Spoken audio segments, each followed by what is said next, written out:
actually do locked it in as the first pick. You said it would be one of the first picks. Someone comes out on one side, Jarvan on the other. CLG looks to answer. Chowster has been pretty much giving Amumu hugs, and Amumu hasn't been too sad about it.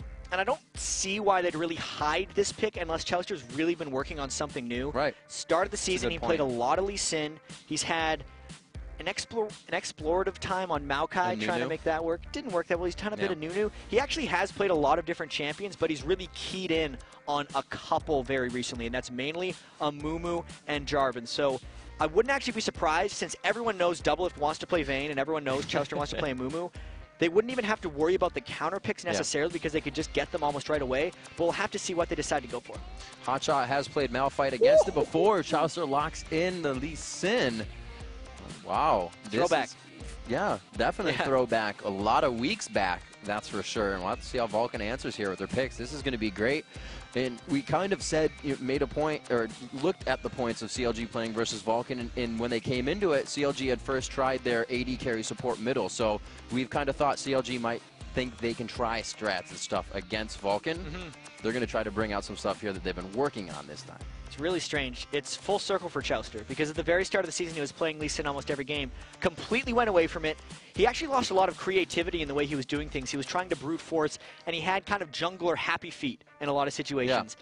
Lee Sin gets to jump around. He doesn't have to worry about having happy feet so much. And the Malphite pick for Hotshot is also very solid. It's really Malphite or Cho'Gath when Hotshot has found the most success this season, and it does seem like a pretty smart pick there. It looks like Karthus could be locked in for Mandatory Cloud. He's got a few seconds left on that. As the hover is there, they also get Thresh as well. So that initiation, that first lockup is going to be really big for Vulcan. And this is very curious to me, because I was looking at Vulcan's Super Week matchups, and there was one game where they did not save their last set of picks for Mandatory Cloud. And that was the one game they lost. It was also against CLG. They picked Ryze early.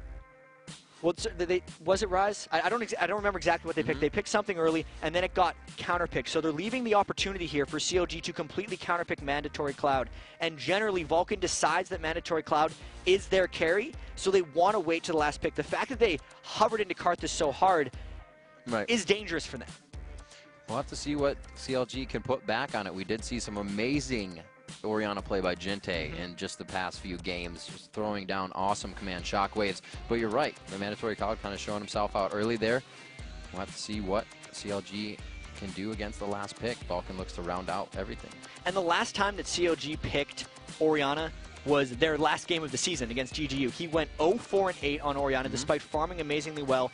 And the fact that they picked Aurelia, a fairly attack speed based champion, against potentially a Malphite is a little bit dangerous. And a Lee Sin. Aurelia does have the true damage to get through some of Malphite's armor, but that is a very bold pick. They almost took away a lot of Psycho Sid's matchups in the top lane because of the Renekton ban, and the other thing that he defaulted back to on Super Week, even though he'd only played it once, was the Malphite. So having that at the end of the matchup will make this pretty interesting, Riv.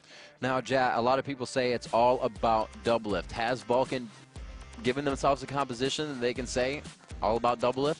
They have a lot of dive to get onto Doublelift, so Vulcan will definitely be able to buddy up with Xmithy and Psycho Sid and try to go.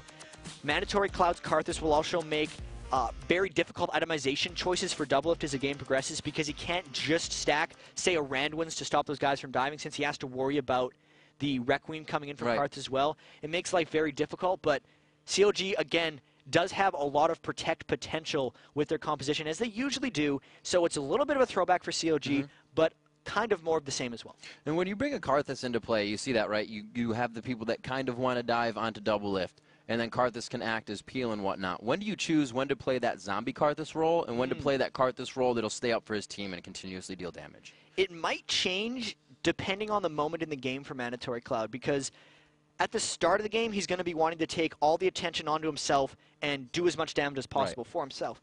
But near the later parts of the game, Zuna is going to be the same threat as Doublelift on his Tristana, and there might be an opportunity for Mandatory Cloud to kind of sit near where Zuna is and just make it even more detrimental for CLG to try to get on him. So these teams are actually very set up to play their style. They love going late game. There's a couple of hyper carries, and Mandatory Cloud and Link are on two extremely farm-heavy mid laners. We'll have to see what they do. We are now 25 seconds into the second best of 3 here in the playoffs. Counter Logic Gaming to face off versus Vulcan.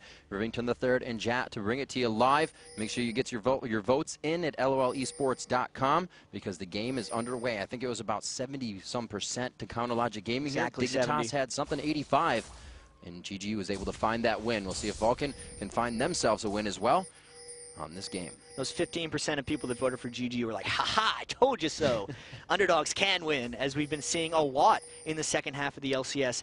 I mean, Vulcan is 5-3 since picking up Bloodwater. That is a better record than CLG over CLG's last 8 games. In fact, just the story of the bottom 4 teams in the North American LCS, really just an uprising near the end of the year. We've already seen one of them move on to the playoffs. Vulcan's going to be almost encouraged by that, and it might give them more confidence coming into the CLG game. So in week 3 when they played and in week 10, Vulcan put high priority on the tri-bushes, and I think CLG has done their homework on this because they are just focusing that. And X-Smithy better scout that before he goes in.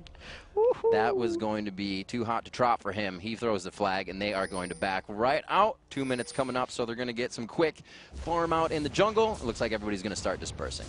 And look at that. Vulcan had 4 wards down in the rivers. They were very worried about some CLG shenanigans, and they'd essentially eliminated the chance that CLG was in any other brush and then used the flag toss to get into the final one. So even though that may have seemed like just some stupid lucky check, how did they possibly know that? That was the only other brush they could have been in if they were going to try a tricky move. And you know something we actually haven't seen anymore is CLG's 7 astronomical wards in the beginning of the game. They kind of did that once and said, ha-ha. Yeah, we got a blue buff. That was neat, but it cost us like 1 million gold in wards, so let's not do that again. Yeah. And there was a very interesting thing that came out in the start of this game because Vulcan actually traded buffs, so Mandatory Cloud will have a blue buff in mid lane to start the game, and that means since X-Smithy started red and he gave away the rest of his jungle, he might be looking for a very early gank top in that hyper carry lane. Looks like not. Yeah, no, he's going to back. The hot shot doing some good damage to Sid, causing him to chug down some pots. A red elixir still sits in that lane, though. It's going to be the only one here, as they're kind of still making their mark with those top laners. Not too much difference between anybody with a real advantage in the lane just yet. We do see that, obviously, the AD and supports are in the top lane for this game.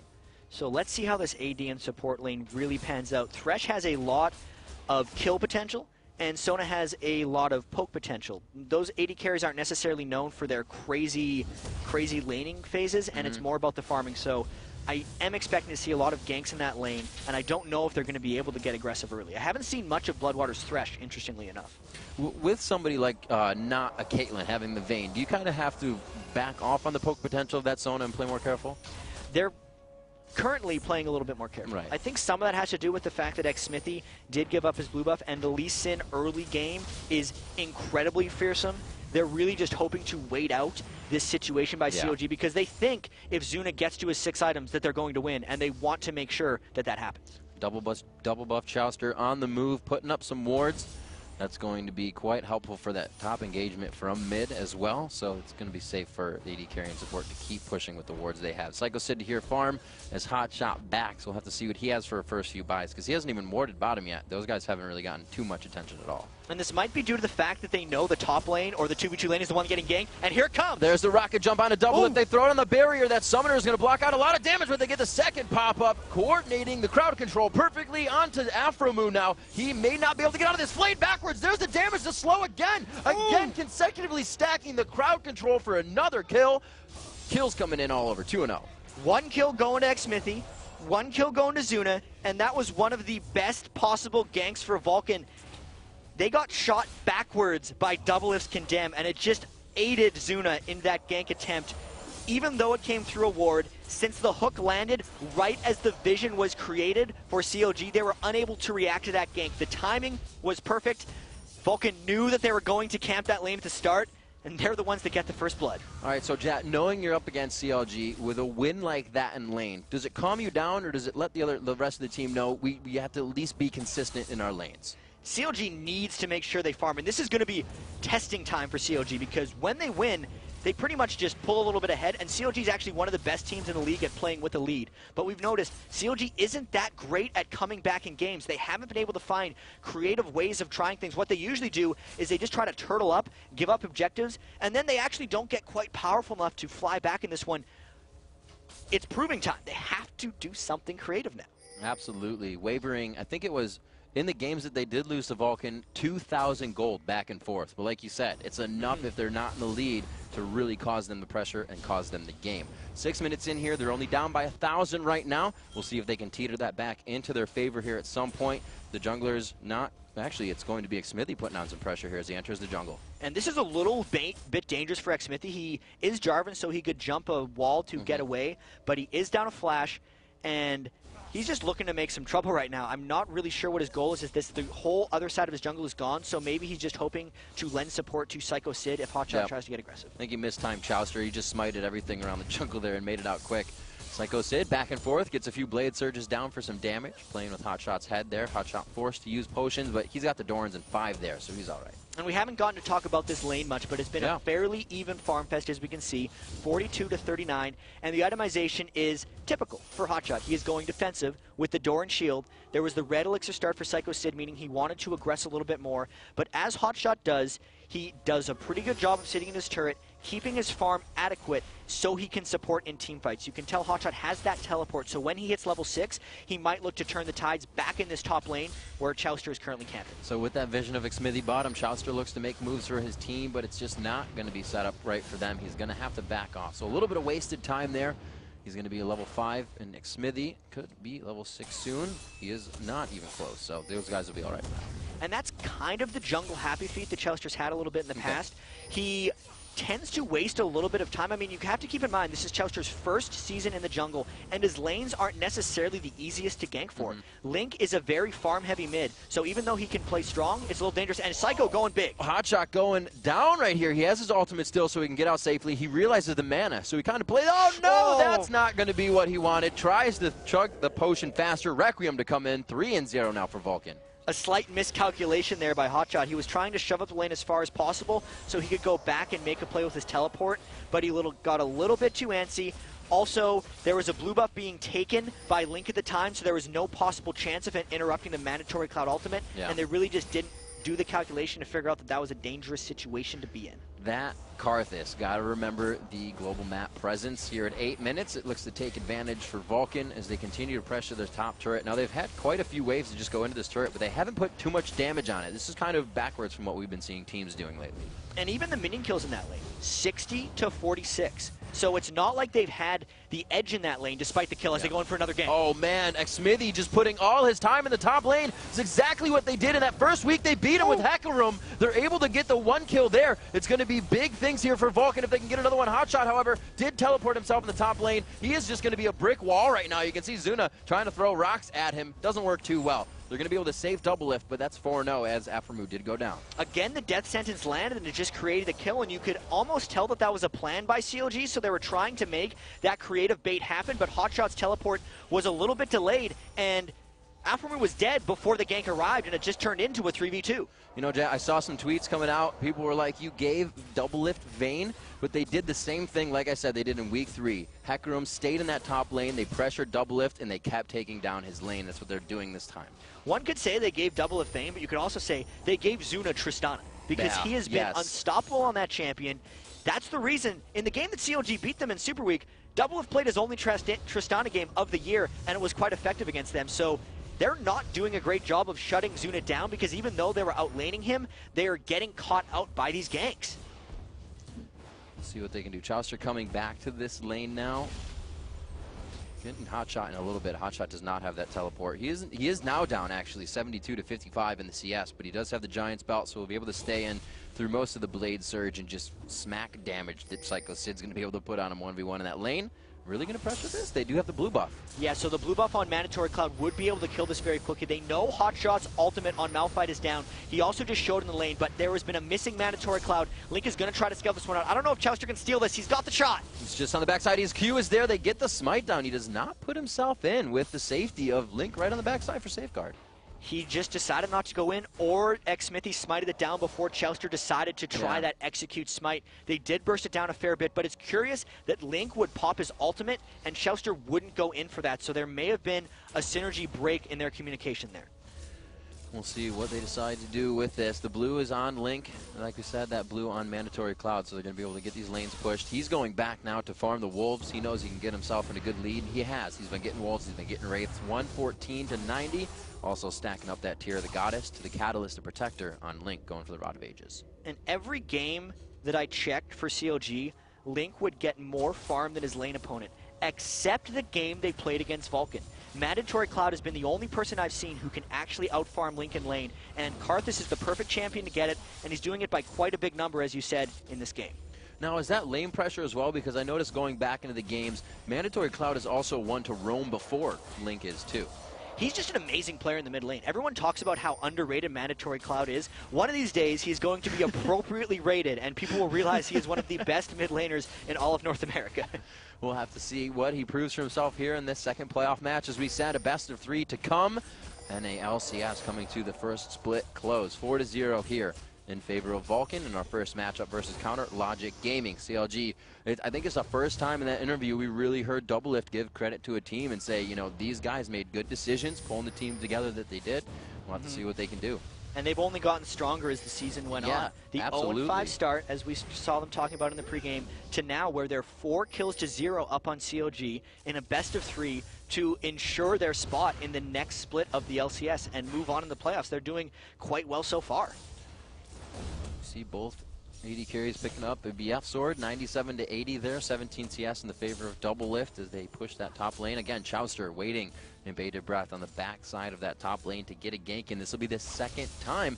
If he doesn't go in, he's still just wasting time out. Chowster spent so much time in this top lane, but he hasn't even scared Vulcan. He's not denying them any minion kills. He's not shutting down that lane at all. Meanwhile, Link has to burn Flash, maybe more. Wow, Smithy goes double hard in this one. Flag toss into Cataclysm, but ManCloud can't get the file on just yet. A good amount of damage there. Smithy is going to be able to tank, but they can't get the last few Skittles down from ManCloud. And I don't think they did enough damage to him to justify Mandatory Cloud burning his ultimate. Chowster finally shows top, gets the jump away, but getting back to that gank mid, that was actually a really good avoidance by Link. Using his ultimate to force Mandatory Cloud to flash out of the turret saved enough damage so that the Requiem wouldn't have killed him. However, since Chowster was top the whole time, they're getting a boatload of damage onto that turret. Chowster trying to come mid to see what he can do here. He's got to be pretty careful as well. He's going to try to throw down that Tempest, the cripple as well if he can get it. Hotshot coming in with a teleport. There's the unstoppable force. ManCloud could still do some damage here. It's only Hotshot with the auto attack. If ManCloud hooks up to the right, he could be saved here by Smithy. He does go down to one last hit from Hotshot. I think they could have done a little bit more damage there, but great play and teleport by Hotshot GG. Just enough to get that one done. They did pull off the successful gank, so that'll give them a slight edge back. It was a very dangerous thing. You could tell that even though Mandatory Cloud was down most of his threat, he is already a very scary Karthus, but again, the pressure is adding up when they do that. Hotshot left the lane there for a second time, so this time Psycho Sid took out his turret. We know that Psycho Sid loves to split push. He's actually the 7th ranked kills for top laners in the LCS. Hotshot is the only one behind it, but that's mainly because Psycho Sid doesn't necessarily participate in Vulcan fights. He is always trying to pull the other team away from the main hub. Activating some fight engagements in the end of the game when you look for him, just as the Hotshot GG would. Now we compare those lanes. We've heard that a Malphite does all right, you know, under CS a little bit, and he has 123 to 82 right now. How's the Aurelia going to fare if she was in that position, or now that she's above? Aurelia needs the farm. So it's a good thing that Psycho Sid is trying to get this one up. Going for Blade of the Ruined King is also a little bit interesting because that essentially tells me that Psycho Sid in teamfights is going to try to avoid wherever Hotshot is at all costs, because going with that percent current health on hit proc Blade of the Ruined King build, he cannot have his attack speed lowered, so he needs to avoid Malphite at absolutely all costs, and in order to get that item, it's very expensive. He has to be able to farm that up. Whereas you look at Hotshot, he's going to be able to get his attack speed slow off. He's going to be able to get a good chunk of damage off with his ultimate, regardless of his farm.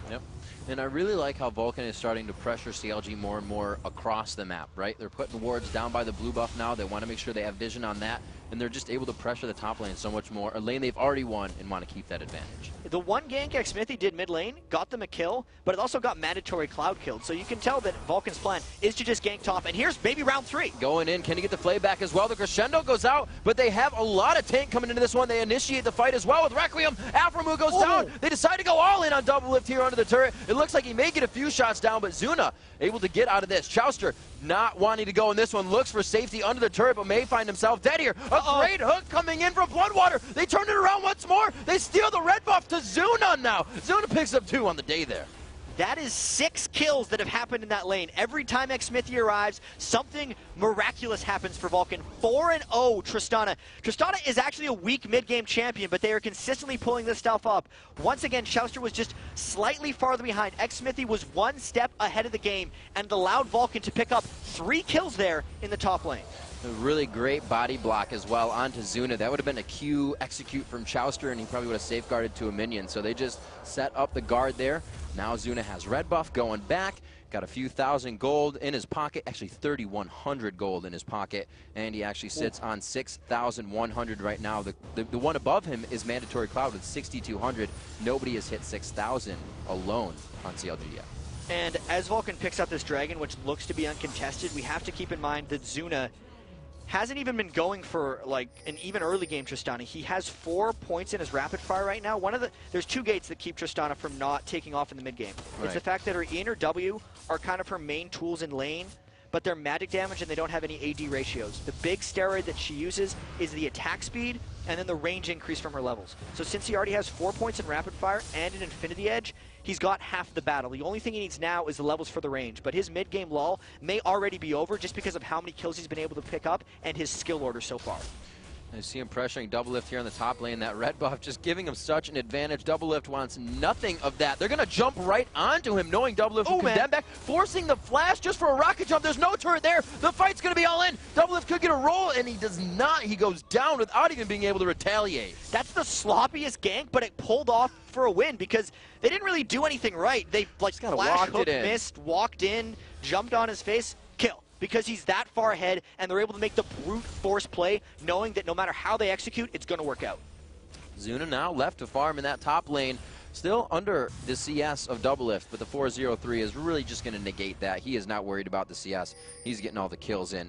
We'll see what he can do. Aegis already being finished as well onto Smithy as he looks for the bulwark after that. And the Blade of the Rune King, as you said, build being finished. Chouster finding some Smithy damage. Smithy going for that. Oh, he kicks him out. Very nice little cheeky play there. Keep himself safe.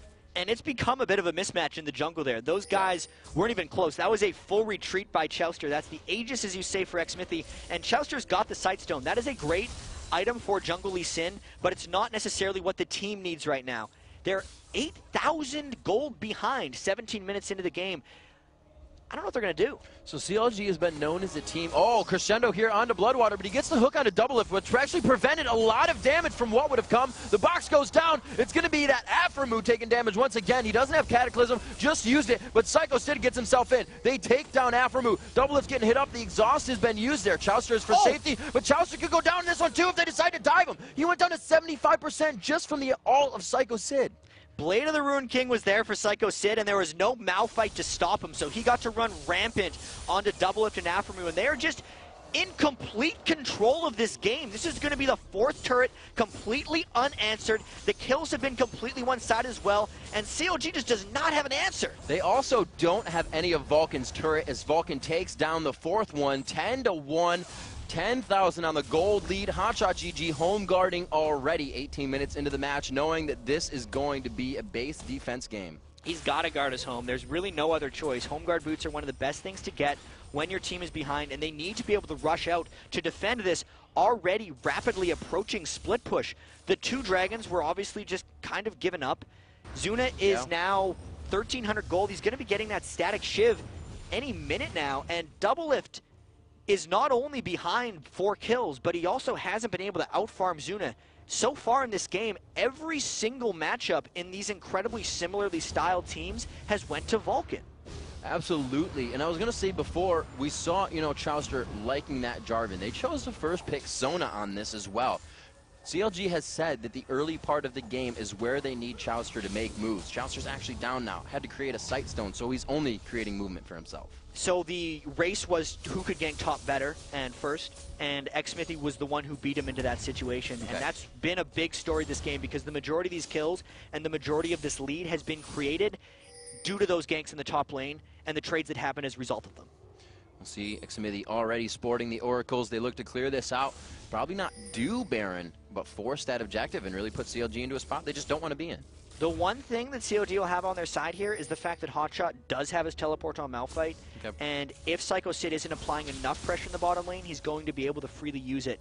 But I don't think CLG is in any kind of situation where they want to actually force an engagement. They're hoping that Vulcan overforces onto Baron, and then something miraculous can happen. Alphamu does have his ultimate, his crescendo. They could combo an amazing shockwave into something, and then hope Mandatory Cloud dies in a bad spot. But if Vulcan keeps initiating and putting the pressure on like this, they're in great shape. Look at what the Vision is doing for them right now. Trying to get out very smooth moves by Chouster, but there are just too many to tackle for him.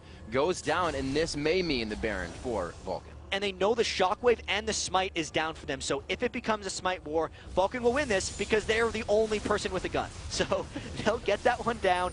Hotshot is trying to teleport back because maybe they're trying to defend this, and that's exactly what they're going to be trying to do. This will be a 4v4 with Vulcan in the Baron pit. Hotshot right in the middle of everybody, so Unstoppable Force is going to have to find Zuna in the back line. He cleanses and he jumps out, he flashes straight out of that. He does it all, defying gravity. The crescendo comes off from Alphamu. Vulcan is locked up right now, but Hotshot cannot get in the pinch. They are kind of stuck between both sides of that wall, and it's perfect for the long range of their team. Bloodwater locks up Hotshot, goes down in the process, but they're going to be able to turn. Zuna's going to find himself another kill. Might even chaos before the Requiem, but no. Kill secured, coming in from Mandatory Cloud. CLG could not have hoped for a better situation to fight in, and they still lost that one 4-for-2. Zuna took 70% of his health in damage from Baron, and they were still able to come out on top of that one. Meanwhile, Psycho Sid was applying pressure in the bottom lane. He's going to kill Chouster, and this is just a romp at this point. There was more Chousters in the minions' favor. More minions in Chouster's favor even for that engagement. Zuna going to push this top lane, like we said,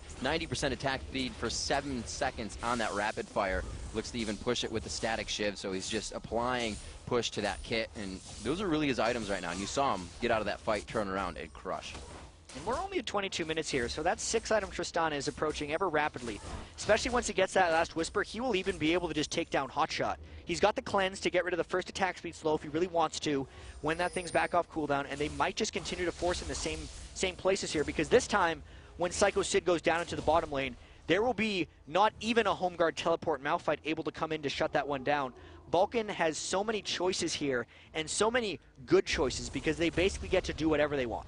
And they are playing this smart. They didn't pressure the Baron. We've seen, you know, these teams that we've said before make late game mistakes. They're not able to do things in the late game, but throughout the LCS, that's the chance they've had. Each player individually throughout the lanes have gotten better themselves. Lanes are becoming more consistent, and we did not see this from Vulcan for their first 5 games. They went 0-5 in the LCS, and now they're facing off against CLG because they're right next to each other in the brackets. There's been so much improvement from them, and they seem to be rising a lot, but as we saw in the last one, the first game can't mean everything. Vulcan going in again. They feel confident enough to go in on Hotshot here. Here comes Link on the backside. Nobody's near the ball for the Shockwave. They back off. It's all about the positioning for them. If they can lock that Shockwave down, it could be a really good fight for CLG.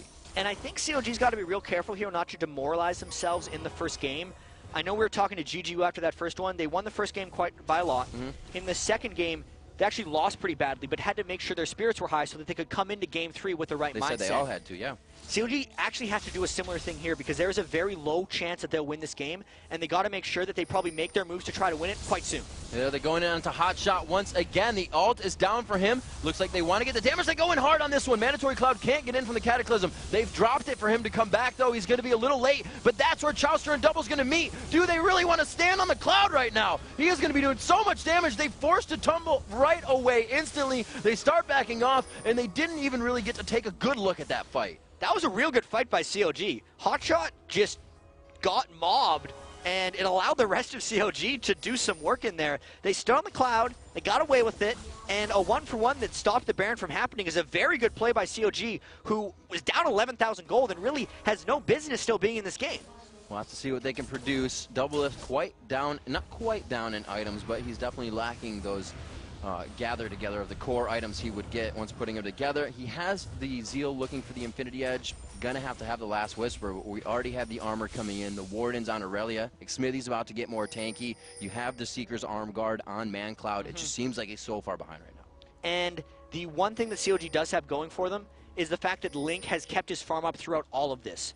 Mandatory Cloud was out farming him earlier, but with all the action that Mandatory Cloud has been trying to force, 255. Right on that Orianna, so that's going to be pretty big. But here's another force by Vulcan. The Requiem is going to start this fight and possibly end it for the team as well if they can continue. Everybody sees the Requiem, and I think it alerted them a little too much, but Doublelift being that low, he's going to make an advantage. Mandatory Cloud used that one from the base, so that's now 154 seconds where CLG will maybe not have to fear that. Vulcan really forcing hard onto this Baron, and Chouster is nowhere near this. Zuna getting himself into that pit so they can get out. They definitely have some gap closers, wall jumps to get themselves to safety if they need to, but the Baron's going to be theirs. CLG will back right off of this. They don't have that Unstoppable Force or Shockwave or Crescendo right now. This could be a big push for Vulcan. I hope those double golems were tasty down there for Chouster because he completely abandoned that Baron pit. I don't know what was going through CLG's minds there when they decided to back up. Yes, they were probably a little bit too low and they could have defended it anyway, but you have to be together when you do something like that because either CLG has to all split push and try to pressure the rest of the map if you're going to give up Baron, but you don't want one guy farming on the other side of the map and the other two watching the Baron go down because you're just losing pressure potential there. Looking around the map, looks like CLG has been able to put around 900 damage on the turrets of Vulcan. They've yet to drop any, and that's the cumulative of all three. We see Doublelift getting caught out down to the bottom. Looks like he's going to try to put out some damage. The Bloodthirster will not keep him alive through this pain. Goes down quite quickly there. It looks like ManCloud will pick it up for himself. 18-4, 26 minutes in. Hotshot looks to have Unstoppable Force soon. It's going to probably be the last fight. It's going to have to be for CLG. They have to make something happen because split pushing around like that, everyone individually trying to kind of make plays or get farmed, isn't going to win them the game here. Vulcan is going to be able to push in. Mandatory's Cloud Ultimate still isn't up, but the Baron regen is heavy right now. It's 15 more seconds of Doublelift being dead. They have half of this turret down. Zuna's level 15, so his range is getting longer and longer, and they're going to try to get as much turret damage here as possible. Hotshot home guarding out of the base. Hotshot's ult is up, but look, they kind of just shut his ult down. They dive into him. He can't find the people he wants. If he dives behind, nobody's there to follow. They keep him in their eyes. There it is. They dive in. Nobody can follow. He's forced to just walk out. Everything was flashed. A good shockwave, but they continue the fight. The Cataclysm catches the entire team. Oh my gosh, Smithy is helping. Doublelift has the barrier. Here he's out. ManCloud comes in. He goes down, but nobody can break the barrier he is putting between his team and the turrets. Vulcan could look to take game one. That's the late game power at only 27 minutes for Vulcan. They have the Baron. They've had control this entire time, and this 27-minute game looks to be nearing its end. 15,000 gold in their pocket. They're going to put that in the bank. A shutout on turrets. 27.5 minutes in the game. Vulcan takes CLG to game two, 1 up. Wow, that is a better